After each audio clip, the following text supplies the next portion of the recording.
प्यारे बच्चों नमस्कार। विज्ञान की कक्षा में आपका बहुत स्वागत है। आज हम कक्षा 6 के पाठ 8 जंतु की संरचना व कार्य के भाग 2 का अध्ययन करेंगे। बच्चों, इस भाग में हम मानव तथा अन्य जंतुओं के कंकाल तंत्र, संधियां, उपास्थियां वो क्या होती हैं, उनके कार्य और जंतुओं में गति के बारे में विस्तार से अध्ययन करेंगे।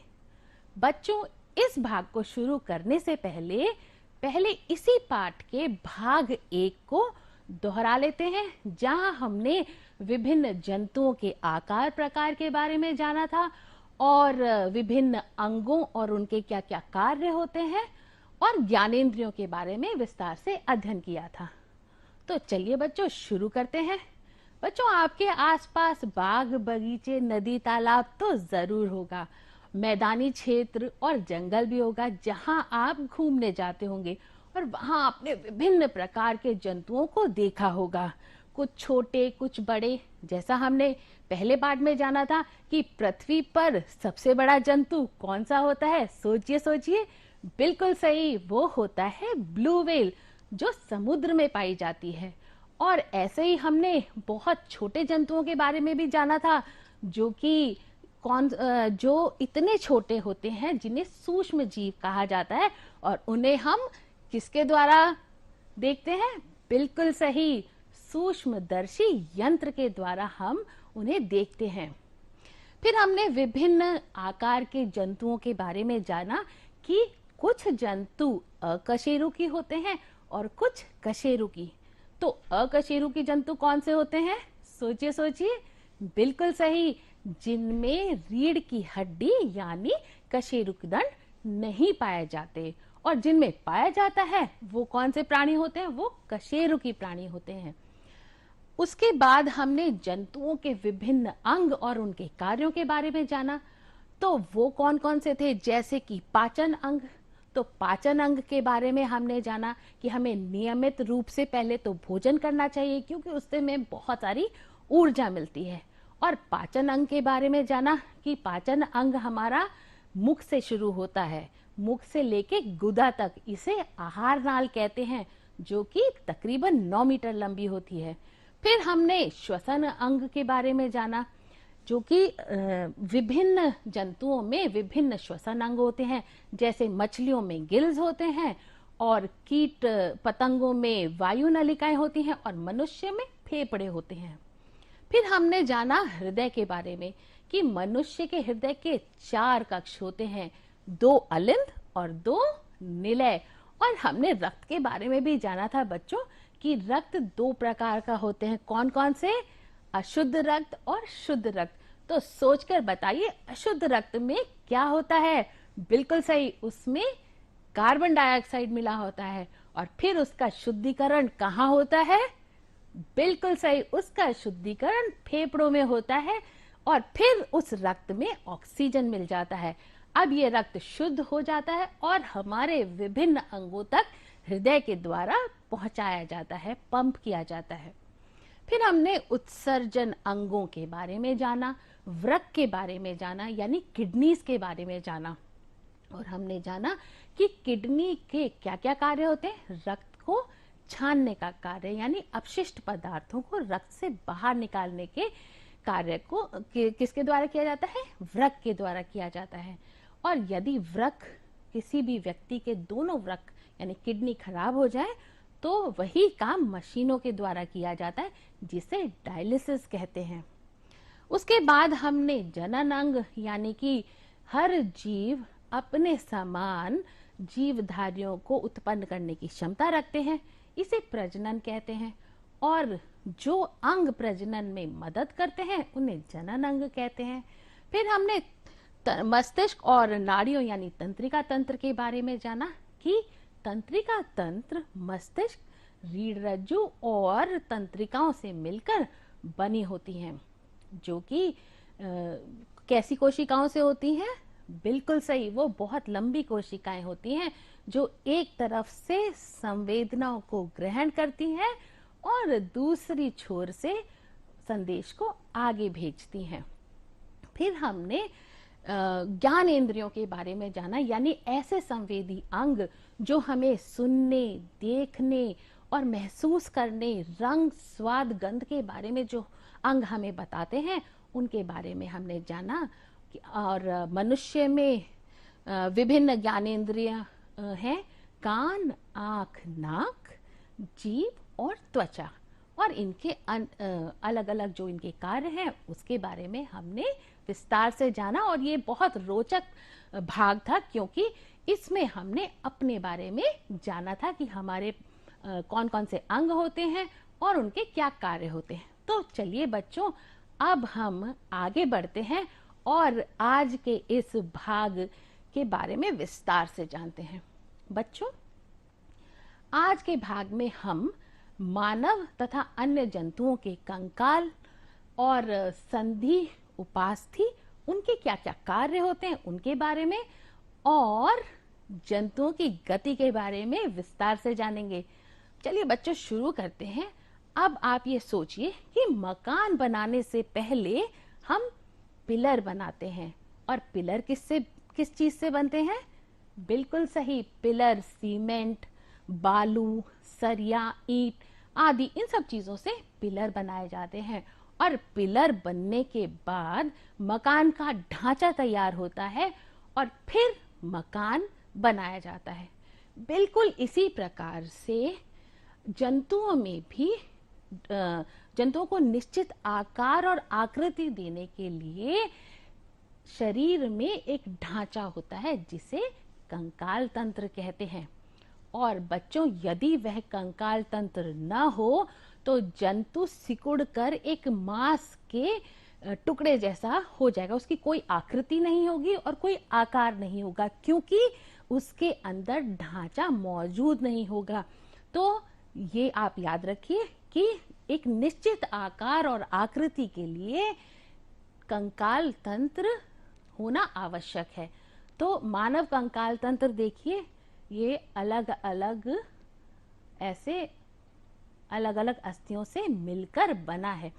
मानव कंकाल विभिन्न हड्डियों से, बहुत सारी हड्डियों से मिलकर बना है। ये सभी हड्डियां एक दूसरे से जुड़ी हुई होती हैं, और इन हड्डियों के ऊपर मांसपेशियां होती हैं। बिल्कुल इस तरह से, ये देखिए बच्चों, जैसे ये एक ढांचा है, ये देखिए ये ढांचा दिखाई दे रहा है आपको हड्डियों का, और इसके ऊपर क्या है? ये मांसपेशियां हैं। यानी अंदर ये हमारा ढांचा है, और ढांचा हमारा किससे सुरक्षित है? मांसपेशियों से। और ये मांसपेशियां और हड्डियां ये हमारे शरीर के अंदरूनी जो हमारे आंतरिक अंग हैं उनको सुरक्षा प्रदान करती हैं।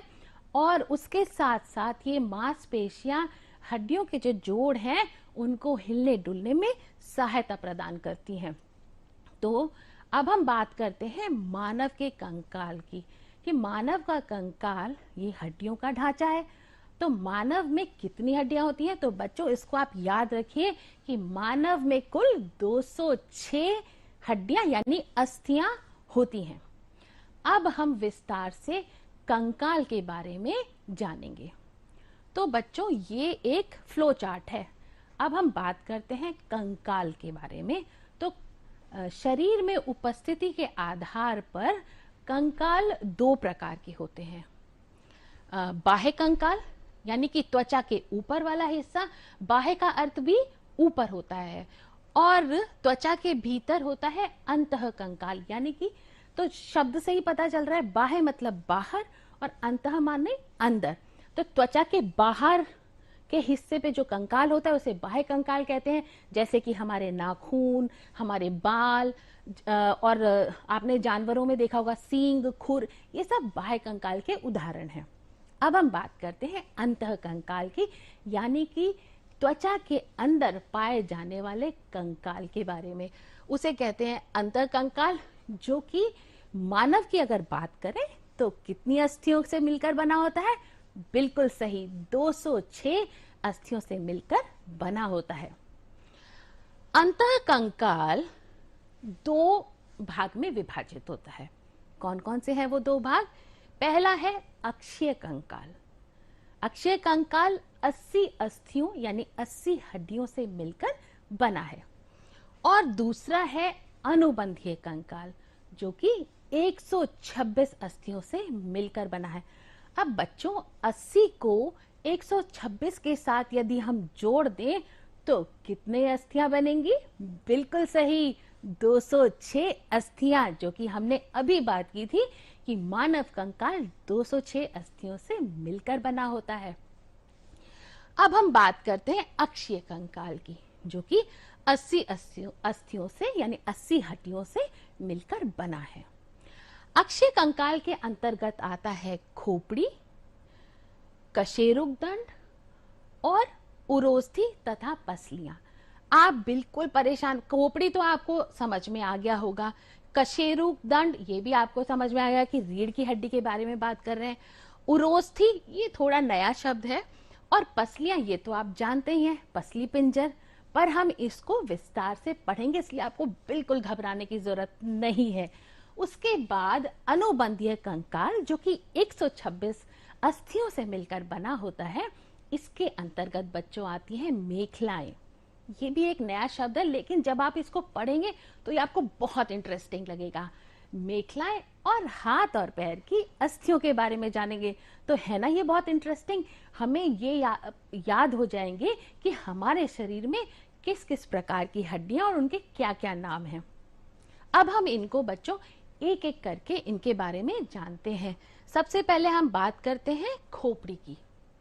तो खोपड़ी 28 अस्थियों से मिलकर बना है। उसके खोपड़ी यानी ये वाला हिस्सा, ये इसमें ये दो प्रकार का होता है। एक तो कपाल, यानी कि ये जो हिस्सा है यहां से लेके यहां तक, ये होता है कपाल, और दूसरा होता है चेहरे की हड्डियां। तो सबसे पहले हम बात करते हैं अक्षय कंकाल में खोपड़ी की। खोपड़ी यानी गर्दन के ऊपरी भाग पर खोपड़ी टिकी रहती है, ये तो हम जानते हैं। यहां से ऊपर वाला हिस्सा ये खोपड़ी है। इसके दो भाग हैं, कपाल यानी कि ये वाला हिस्सा ये, और ये सामने है चेहरे की हड्डियां। ठीक है बच्चों। अब यदि मैं पूछूं कि कपाल ये किसकी सुरक्षा करेगा, तो आप तुरंत उत्तर दे सकते हैं कि ये मस्तिष्क की सुरक्षा करता है। और कपाल 8 अस्थियों यानी 8 हड्डियों से मिलकर बनता है। उसके बाद अगला है चेहरे की हड्डियां, यानी कि सामने वाला हिस्सा। तो ये अगर मैं आपसे पूछूं कि चेहरे की हड्डियां हमारे कौन से अंगों की सुरक्षा करती है, तो आप तुरंत इसका उत्तर बोलेंगे कि हमारी आंखों का, नाक, कान और जबड़ा, यानी जितने भी हमारे चेहरे पे संवेदी अंग हैं उनकी सुरक्षा चेहरे की हड्डियों के द्वारा किया जाता है। ये कुल 20 हड्डियां होती हैं। तो 20 हड्डियां चेहरे की और 8 हड्डियां यानी अस्थियां कपाल की, दोनों मिलकर 28 बनाती हैं। तो हमने यही बोला था कि खोपड़ी 28 हड्डियों से मिलकर बनी होती है। तो ये आई खोपड़ी गोल घूमती हुई। अब हम बात करते हैं अक्षय कंकाल के अंतर्गत आता है कशेरुक दंड, यानी कि रीढ़ की हड्डी। बच्चों ये कुल 26 अस्थियों से 26 हड्डियों से मिलकर बना है। अब हम बात करते हैं रीढ़ की हड्डी की। तो ये आप जानते ही हैं कि सिर से लेके कमर तक पीछे रीढ़ की हड्डी होती है, जो कि आप यहाँ देख रहे हैं। ये सीधी नहीं होती, ये थोड़ी सी घुमावदार होती है, जो कि कुछ कुछ एस शेप की होती है। इंग्लिश में एस अल्फाबेट की तरह इसका शेप होता है, आकार होता है। अभी हमने बात की थी कि इसमें कितनी अस्थियां होती हैं। बिल्कुल सही, इसमें 26 अस्थियां होती हैं, और हर हड्डी को कशेरुकाएं कहा जाता है। क्या कहते हैं? कशेरुकाएं। कशेरुक दंड से कशेरुकाएं याद करना कितना आसान है। और इसका मुख्य कार्य क्या होता है कि ये रीढ़ रज्जु की सुरक्षा करती है। किसकी सुरक्षा करती है? रीढ़ रज्जु की। अब यहाँ ये 26 कशेरुकाएं हैं, और जिसमें शुरू की ये ग्रीवा कहलाती हैं, फिर वक्षीय, कटी और सेक्रम। तो ये हुई अक्षय कंकाल का कशेरुक दंड। अब अक्षय कंकाल के अंतर्गत तीसरा कौन सा हिस्सा था? वो था उरोस्थी तथा पसलियां यानी छाती की हड्डियां, ये भी 26 अस्थियों से मिलकर बनी है। तो आप पसलियां तो अच्छे से समझते ही हैं, हमारे जो वक्ष में के सामने जो एक पिंजरे के रूप में होता है उसे पसलियां कहते हैं। तो मनुष्य के वक्ष में 12 जोड़ी लंबी और घुमावदार, ये देखिए यहां से घूमती हुई हड्डियां आती हैं, तो 12 जोड़ी लंबी और घुमावदार अस्थियां मिलकर पसली पिंजर बनाती हैं, जो पीछे से रीढ़ की हड्डी से यानी कशेरुक दंड से जुड़ी होती हैं और सामने उरोस्थी से। ये देखिए ये सामने उरोस्थी है, ये तो पीछे रीढ़ की हड्डी से ये घूमती हुई जो हड्डियां आ रही हैं ये आगे सामने उरोस्थी से आकर जुड़ जाती हैं। तो ये तो हुई 12 जोड़ी की बात। और जो 13वीं जोड़ी है, 13वीं जोड़ी पीछे रीढ़ की हड्डी से जुड़ी होती है परंतु सामने उरोस्थी से जुड़ी हुई नहीं होती। तो 13 जोड़ी का अर्थ है, एक जोड़ी में होती है 2, तो 13 गुणा 2 करेंगे तो कितना होगा बच्चों? बिल्कुल सही, 26 अस्थियां। तो हमने अभी बात की थी कि पसलियों में कितनी अस्थियां होती हैं? 26 अस्थियां होती हैं, और जो कि पीछे से रीढ़ की हड्डी से जुड़ी होती हैं और सामने उरोस्थी से। बस जो 13वीं जोड़ी होती है वो पीछे जुड़ी होती है परंतु सामने उरोस्थी से जुड़ी हुई नहीं होती। अब मैं आपसे पूछती हूं कि इसका क्या कार्य है? तो आप तुरंत बोल सकते हैं, आप तुरंत, आपके दिमाग में ये उत्तर आ गया होगा कि यह जितने भी आंतरिक अंग हैं जैसे कि हृदय और फेफड़े, उनकी सुरक्षा किसके द्वारा होती है? बिल्कुल सही, पसली पिंजर के द्वारा इनकी सुरक्षा होती है, इन अंगों की सुरक्षा होती है। तो अब हमारा अक्षय कंकाल हो गया। हमने तीनों अक्षय कंकाल के अंतर्गत जो खोपड़ी, कशेरुक दंड और पसलियां, जो हमने छाती की हड्डियों के बारे में पढ़ा, तो ये अक्षय कंकाल है जिसमें ये तीनों जो हैं वो टोटल कुल मिला के 80 हड्डियां अक्षय कंकाल की बनी होती हैं। अब हम बात करते हैं अनुबंधीय कंकाल की। और अनुबंधीय कंकाल कितनी अस्थियों के होते हैं? बिल्कुल सही, ये 126 अस्थियों से मिलकर बना होता है। इसके अंतर्गत आती है मेखलाएं और हाथ और पैर की अस्थियां। अब मेखलाएं बच्चों 2 प्रकार की होती हैं जिसको इंग्लिश में गर्डल्स भी बोलते हैं। तो यहाँ पर जो कंधे पे मेखला होती है उसको कहते हैं अंश मेखला, और जो हिप रीजन में मेखला होती है उसे बोलते हैं श्रोणी मेखला। ये ऐसा आप मान सकते हैं कि हाथ की हड्डियों को जोड़ने वाली मेखला को अंश मेखला कहते हैं और पैर की हड्डियों के लिए श्रोणी मेखला होती है। अब हम बात करते हैं हाथ की हड्डियों की। तो बच्चों हाथ की हड्डियों में होती है प्रगंडिका, यहां से यहां तक प्रगंडिका, और यहां से 2 हड्डियां कलाई तक आती हैं। कौन कौन सी? अंतः प्रकोष्ठिका और वही प्रकोष्ठिका। कौन कौन सी? अंतः प्रकोष्ठिका और वही प्रकोष्ठिका। यानी यहां से कंधे से लेके कोहनी तक 1 हड्डी प्रगंडिका, और यहां से यहां तक 2 हड्डियां अंतः प्रकोष्ठिका और वही प्रकोष्ठिका। अब हम चलते हैं पैरों की अस्थियों की तरफ। तो पैरों की अस्थियों में सबसे ऊपर होती है उर्विका, और उसके बाद होती है अंतःजंगिका और वही जंगिका।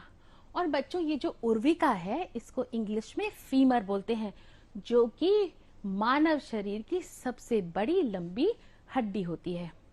तो हमने ये जाना कंकाल के मुख्य 2 भाग थे, अक्षीय कंकाल और अनुबंधीय कंकाल, और इनके बारे में हमने अभी विस्तार से जाना। चलिए अब हम जो हमने कंकाल में पढ़ा था उसको हम मानव के कंकाल पे दोबारा से एक बार दोहरा लेते हैं ताकि हमें ये याद रहे। बच्चों इसके जो नाम है वो थोड़े से मुश्किल है, परंतु अगर आप इसको 5-7 बार दोहराएंगे तो आपको ये तुरंत याद हो जाएंगे। तो चलिए शुरू करते हैं। सबसे ऊपर यहाँ होती है गर्दन से ऊपर वाले हिस्से को बोलते हैं खोपड़ी। खोपड़ी के 2 भाग होते हैं, जो होता है कपाल और सामने होती है चेहरे की हड्डियां। फिर हमने बात की थी ये कशेरुक दंड की, यानी रीढ़ की हड्डी की। ठीक है।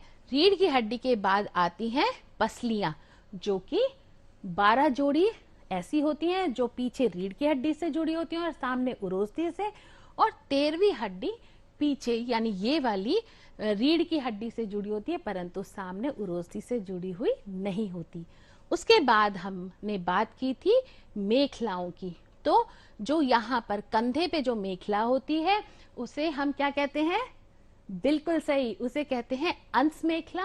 और जो हिप के पास मेखला होती है उसे कहते हैं श्रोणी मेखला। फिर हम बात करते हैं हाथ की हड्डियों की। तो यहाँ पर देखिए, यहाँ पर ये कंधे से लेकर कोहनी तक होती है प्रगंडिका। उसके बाद 2 हड्डियां होती हैं, वही प्रकोष्ठिका और अंतः प्रकोष्ठिका। फिर उसके बाद पैरों की हड्डियों में आया उर्विका, वही जंगिका और अंतः जंगिका। पहले तो आप ये बताइए कि ये किसका कंकाल है? आपने बिल्कुल सही पहचाना, ये एक मेंढक का कंकाल है। तो चलिए हम फिर से उसको रिवाइज करते हैं। सबसे पहले आती है खोपड़ी यानी कपाल, बिल्कुल सही। उसके बाद यहाँ पर होती है अंश मेखला। अंश मेखला के बाद हाथों की हड्डियों के बारे में बात करें तो यहाँ होती है प्रगंटिका, वही प्रकोष्ठिका और अंतः प्रकोष्ठिका। इधर होती है श्रोणी मेखला यानी हिप गर्डल, और पैरों की हड्डियां होती हैं उर्विका, वही जंगिका और अंतः जंगिका। और हमने मेखलाओं के बारे में जान लिया। तो देखा बच्चों, आपको सबसे महत्वपूर्ण कार्य क्या है कि मानव कंकाल का एक नामांकित चित्र बनाएं। उस चित्र को जब आप बनाएंगे और उनके नाम लिखेंगे तो आपको याद करने में बहुत आसानी होगी। और ये आप बात मान लीजिए कि जब आप इनको दोहरा लेंगे तो ये सभी अस्थियों के नाम आपको यूं ही याद हो जाएंगे। उसके अलावा आपको कंकाल तंत्र के 2 कार्य वो आप लिखिएगा, और संधि किसे कहते हैं यानी जॉइंट्स, उसको इन प्रश्नों को आप अपनी कॉपी में साफ साफ हैंडराइटिंग में करिएगा। उम्मीद है बच्चों आपको आज का ये पाठ का भाग बहुत पसंद आया होगा, क्योंकि इसमें हमने अपने ही कंकाल के बारे में बहुत अच्छे से जाना है। कल हम बच्चों फिर मिलेंगे, नई नई चीजों को लेकर आएंगे, नई नई चीजों को सीखेंगे, उनकी जानकारी प्राप्त करेंगे। तब तक के लिए बच्चों आपको ढेर सारा प्यार, आशीर्वाद और शुभकामनाएं। और आज के इस पाठ को ध्यान पूर्वक सुनने के लिए आपका बहुत बहुत धन्यवाद। थैंक यू बच्चों।